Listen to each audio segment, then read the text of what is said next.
In this demo, I'm going to show you through the sample database of Emu CRM, and in particular, I'm going to focus on how it works with XERO and how it can help you organize your sales activities in a streamlined way.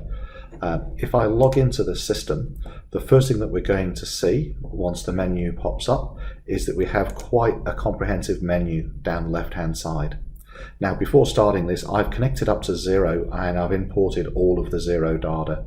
So I have my companies, my contacts, my quotes, orders, invoices, and so on. So pretty much everything that's in XERO that's related to sales and related to inventory has been brought across into Emu. And that gives us our starting point. So we have our inventory sitting here, which means we can sell products. We have our customers sitting there as well. So we can see what they've bought before, we can see what quotes are outstanding with them, and so on. And so that gives us, if you like, a starting point for moving forward. So we're not starting off with a blank CRM. And the idea is that we have all of this features and functionality working out of the box to make it very, very easy to implement and very, very quick. So here's our company view. We have different views of businesses. I said I was going to focus on the sales part first of all, so that's what I'll do. I'll go into the marketing section and I'll start off first of all in web forms. So a lot of companies have forms on their website that go to email or something like that when somebody inquires with them. We have a built-in web form system. I'll go into my Get in Touch form, and what I can do is I can edit this form and I can drag and drop fields on here and set the property. So I've got first name, last name, email, and mobile, and then I've got things like get in touch request and what opportunity stage I want it to be by default. So if I wanted to, I could say take away mobile, or I could go and add in another field. For example, I'll put the work phone in and I can just move that up to where I need it to be. Oops. Just move that up there. Save and close. And so what we would then do is there's a little piece of code here that we would just copy and paste, and we would put that on the website. And so when the user goes to your page, they're going to see something like this. Now this can all be styled to suit your website and your brand, but let's just fill it in. So we'll just say, call it test2 at example.org, and put in the details, and we'll submit that form. So that's put the data straight into CRM, then it's flicked me across to a thank you page. So you can put your Google Analytics tracking on there to know whether or not, how many times that page is being viewed for lead tracking. But what we'll now see if we look in here is we have completed forms. There's test 2, it's the end of financial year, what IP address it's come from, and the status of the form. But more importantly, what it's done is it's made an entry in my pipeline. And so I can see here I've got a get in touch request. It's from test 2, and I can see that in this little view here. I can also toggle it and see it in a Kanban view where I have all of my other inquiries, and I'm able to go and drag and drop these and move them from place to place. Well, let's take a little look at test 2. So this is coming from the web form processor at 8:43 p.m. I can go and I can edit that. That's made a contact called test 2, and it's pulled in just some basic details. And so ordinarily what we would want to do now is go forward and start making some notes on here. So I'll go and I'll say, for example, that this is at the qualified stage. I'll say that it's worth $10,000. It started today. We don't know when it might close, but we're certainly going to try and follow it up, say, towards the end of next week or the week after. We can give it probabilities, addresses, and we can also write some notes. And the idea here is that we just start gathering up information about the lead, about the opportunity, so it can sit there in our pipeline and we can work this lead. So that will typically involve things like, adding attachments to the record, having conversations and logging those conversations with the prospect, making notes on there, and the notes will all be entered and appear in reverse chronological order. So we could say, for example, interested in a coffee machine or something like that. The other thing is, with my notes, what I'm able to do, if I'm sitting in the car and I have a smartphone with me, I can use the little microphone icon here, click there, and now what should happen if I speak is it's going to go and transcribe everything for me. This is fantastic if you've got big fat fingers or you're just terrible at typing. The idea is, of course, that it transcribes everything into the CRM, and it makes it very easy then for the salespeople to go and get that data in, which means, of course, they're much more likely to do it. So it gives me the option of saving the audio file. I'm going to say no, I don't care about that, and I'll just click the save button. So now we've just got the text in there, and that's basically the start of working an opportunity. I'm going to show you now making an opportunity from scratch, because obviously not all opportunities come in from web forms. So, new opportunity, and I'll start typing in the contact name. So we'll go Mike Smith, and we can see there's no Mike Smith in the system. It's offering to let me make one now. So I don't have to jump from screen to screen in order to do this. And what I'd ordinarily want to do is capture some of the details, just the basics. And then we could have the company, let's call it Mike's Cafe. And we can again capture some basic information. Maybe we'll capture the address. And we'll just go and pop in some basic details there. They maybe want to have some brownies contract. And we can choose the type of opportunity, who referred it, who it's assigned to in the business and the stage. And let's just say it's worth, I don't know, $200 a week. We think that we might close it end of this week. And we could follow it up on a given day as well. So we'll say, we'll have it very likely, and we could write notes. And save. So what that's done for me is it's made Mike's Cafe, Mike Smith, and a related opportunity. And I can see that if I go here, here's my company, I can see the company's been made, the opportunity has been made, and I've got the basic details, and I can just then jump back across. And so as we're working the opportunity and we're writing our notes and we're filling up the timeline, so we might say, for example, can only accept delivery on Wednesday, save that. We start to build up our timeline. At some stage, we want to go then and actually give the customer a quote. So what we'll do is we'll go into the quote section, we'll add our quote.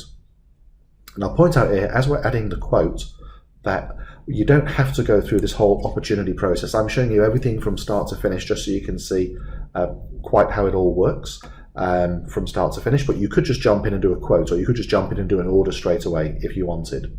So I've said that we can accept the quote online. I have my template, and what I'll do is I'll pick some brownies. I've got 161 in stock, so the stock's all tied in, and I'll say we'll start off with a dozen of those. And I could just say free delivery on Wednesday, so I can overtype here. And I have the ability to add in multiple items at once, comments, freight, subtotals. So for example, I'll add in all sales final, and I'll save that. So now what I have is I have a quote. The quote's related to my opportunity, so I can jump back to my opportunity, and in the tab here, I can see any quotes that I've issued, because I could issue more than one. I can click easily and get back to my quote, and if I wanted to email the quote to the customer, I just hit the email button and press send. I can use the template, or I can overwrite and press send. And so that email will ultimately appear in this timeline. So first of all, it will sit over there until it gets physically sent, and once it's been sent, it'll jump over here into the timeline and form part of the record. The other thing that I can do, though, which is quite nice, other than just sending, you know, your classic PDF quote, is if I hit this preview button here, I get a web-based version. And so what I can do is I can use the SMS button or the email, and I can send the customer this quote via email and or text.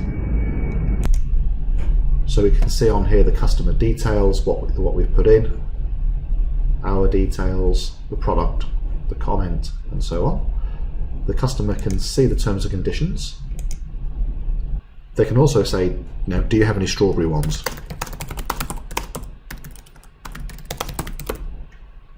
and submit that. So what happens there is the salesperson is now going to get an email saying, hey, the customer has sent you a comment on your quotation, and there'll be a link in the email that they can go and click on. So let's go back and have a look in CRM.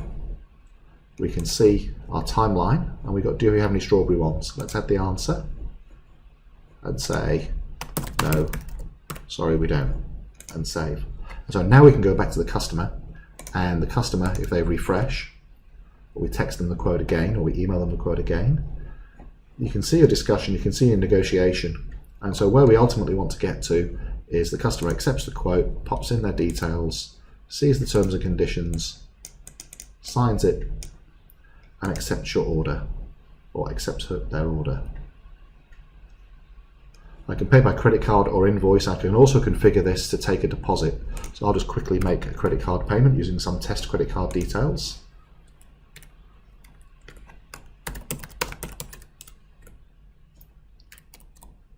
And charge the card. We work here with eWay, we work here with Stripe, we're also going to add Westpac Payway, all secure, all PCI compliant. We've now taken that payment. The salesperson first of all would have received an email that said, hey, we have the approved order. Then they would have received a second email that says, hey, and now we've actually received a payment as well. So what we've now done is, if I go back to the quote and I hit my refresh button, we will see that we have an associated sales order. There's the sales order. Click on my sales order. I can see my invoice. And so now what I want to do is I just want to get these goods to the customer. And so what I can do is I can go Shipment, Generate Shipment. Here's my shipment. And so let me just show you shipments. If we go in here into sales, we have outbound shipments. And that will give us a whole list of things that either to be picked or shipped. So it manages the pick, pack, ship process. So if I open this one up here for Mike's Cafe, I have the ability to preview delivery dockets, picking lists, so on. I can also then go in, if something's changed, so we've ordered 12, we've only shipped 11, I can change that. And then what I can do is I can mark as shipped. Now, if you want to, you can take it through a process of picked, packed, shipped, or you can just jump straight to the end and hit shipped. And so what we've done here is we've basically taken a customer potentially that's coming via a web form, we've issued them a quote, we've sent them the quote, they've accepted the quote, they've given us the money, that's generated as a sales order, we've got the invoice, and then we've got potentially even an ability now to take the payment either online inside the CRM, or in this case we've taken the payment off the online quote. So all that would really remain to be done now is to go into the invoices section, and we can see here the Mike's Cafe invoice. And if we wanted to send that across to XERO, we can just hit the Create in XERO button. And what that will do is it will go create any products that we need and send it straight across into XERO. The other thing that we can do is we can just do a sale straight away. So if I go into my sales area, jump straight into orders, I can go and hit my new order button, select the customer, Mike Smith. It pulls up Mike's Cafe again, and I have the option now to go in. I can scroll down and let's just start putting in a product. So I've got a 2-group coffee machine. I could say that's the X Demo one, modify that. I can also click here and choose from available serial numbers, so we support serialized stock as well. And with my serial tracking, I can either do it at the point of sale, so I'm selling you this machine and the guys in the warehouse have to put this exact machine in the box and send it to you, or we can do it at the point of shipment. So what I'll do is I've taken my order, I'm the salesperson, I've gone through, I've just sold you one of these coffee machines, that's it. I press my save and close button and I've got my order completed. And all I now do is I just go Shipment, Generate Shipment. That then generates another shipment in our outbound shipment list. And so the chaps in the warehouse basically would come inside here, they would see this thing to be picked, and they go, aha, right, this is what we have. We have the coffee machine, and we need to choose a serial number, and so I'm going to sell that one. That serial number has been specified now. So we can see there, 1 of 1 serials required. And then what I can do is I can hit Mark As and choose Shipped.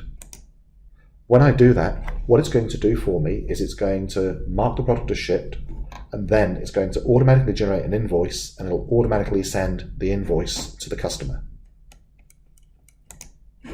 So I've got my serial numbers. I shall go Mark As, Shipped, and click OK. And there we go. There's my invoice. Job's done. It's all there, all serial tracked all the way through. And if I want to, I could now go and send that across to XERO, or alternatively, I could configure that to go on a sequence automatically, say at the end of the day, or just do it automatically once every invoice is raised. And that just depends on your business rules that you can set.